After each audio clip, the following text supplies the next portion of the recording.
नमस्कार दोस्तों, Indian penal code के लेक्चर नंबर 17 में आप सभी का स्वागत है।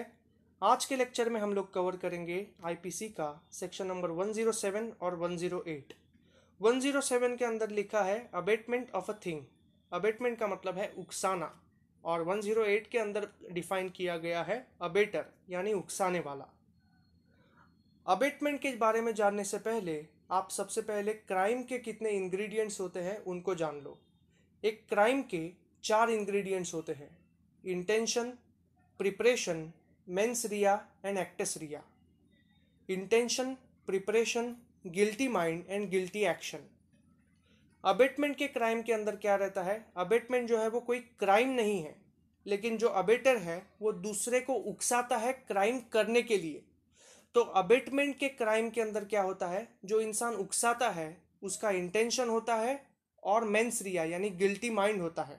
यानी अबेटमेंट के क्राइम के अंदर उकसाने वाले का दिमाग चलता है और जिसे उकसाया गया है उसके हाथ चलते हैं। यानी जिसे उकसाया गया है वो प्रिपरेशन करता है क्राइम की, और एक्टस रिया यानी गिल्टी एक्शन यानी अटेम्प्ट करता है क्राइम का। अभी अबेटमेंट क्या है मैं आपको एक आसान एग्जाम्पल के जरिए समझाता हूँ। हमारे स्कूल में एक बंदा था, कहाँ पर भी स्कूल के अंदर किधर भी झगड़ा चालू होगा वो पहुंच जाता था, और जब वो पहुंच जाता था वो झगड़ा हाथापाई के अंदर बदल जाता था। क्योंकि वो जो इंसान था, मतलब जो बंदा था, वो उसने तुझे ऐसा बोला, उसने तुझे वैसा बोला, ऐसा करके सामने वाले को भड़काता था। हर स्कूल के अंदर एक कैरेक्टर ऐसा होता है, और इस कैरेक्टर का इस्तेमाल करके हम लोग अबेटमेंट को समझ सकते हैं। वो इंसान चला गया, दोनों के बीच का जो झगड़ा था उसने जो ताकतवर पार्टी थी उसे उकसाया और हाथापाई चालू हो गई। तो यहाँ पर जो बंदा था वो था अबेटर, और जिसे उकसाया गया यानी जो ताकतवर पार्टी थी वो था पर्सन टू बी अबेटेड। अभी हम लोग देखते हैं बेयर एक्ट के अंदर अबेटमेंट ऑफ अ थिंग इसके बारे में क्या लिखा है। अबेटमेंट जो है वो chapter 5 of the Indian penal code में बताया गया है। सेक्शन 107 से लेके 120 तक अबेटमेंट के सेक्शंस अवेलेबल है। क्योंकि अबेटमेंट के ऊपर एमसीक्यू आ सकता है, इसको आप याद रखना। Chapter 5 107 to 120। अबेटमेंट जो है वो इनकोहेट क्राइम है, क्योंकि यहाँ पर अबेटर के हाथ नहीं चलते, जिसे उकसाया गया है उसके हाथ चलते हैं। यानी यहाँ पर एक्टिव प्रिपरेशन या फिर एक्टिव इन्वॉल्वमेंट नहीं है, लेकिन जो क्राइम का मास्टरमाइंड है वो अबेटर है, यानी जो अबेटमेंट करने वाला है वो इंसान। A person abates the doing of a thing who instigates any person to do that thing or engages with one or more other person or persons in any conspiracy for doing that thing if an act illegal or omission takes place in pursuance of that conspiracy and in order to the doing of that thing, or intentionally aids by any act or illegal omission the doing of that thing। इसका मतलब a person is said to do the abatement of a thing if he aids, assists or instigates another person to do an act, error or omission। Act, error और omission का मतलब है crime. और अगर किसी इंसान ने दूसरे को उकसाया, उसके साथ एक्टिवली पार्टिसिपेट किया, एंगेज किया, या फिर इंटेंशनली किसी एक्ट को किया या फिर किसी एक्ट को नहीं किया, तो इसे कहा जाता है अबेटमेंट। हम लोग वन बाय वन हर एक चीज़ को देखते हैं।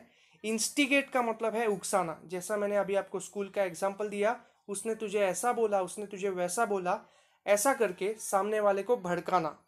इसके बाद में engages.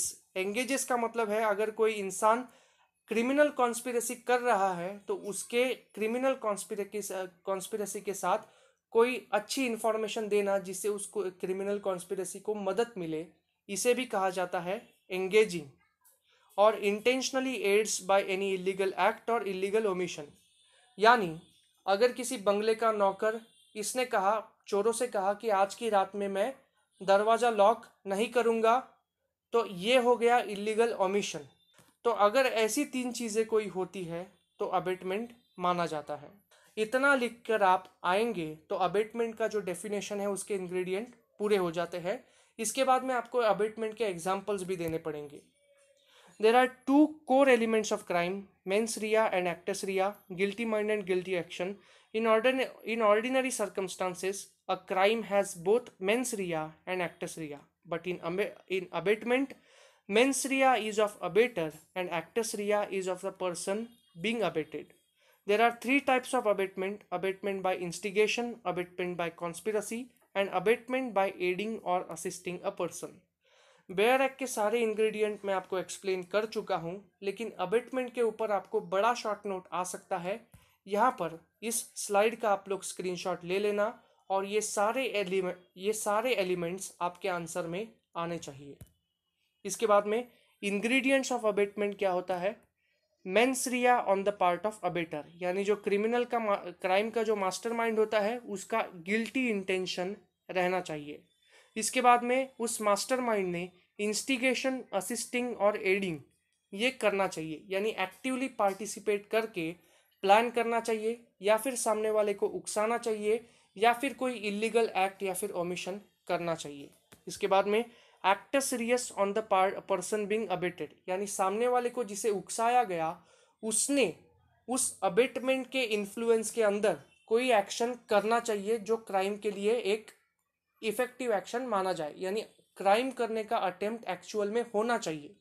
Otherwise mere planning to do a crime is not a crime, यानी हमने कोई गैर कानूनी काम करने का सिर्फ प्लान किया है, यानी हमारे दिमाग के अंदर वो चीज़ चल रही है, इसे हम लोग क्राइम नहीं मानते।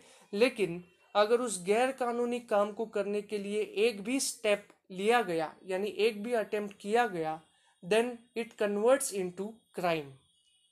तो ये अबेटमेंट के तीन मेन इंग्रेडिएंट्स थे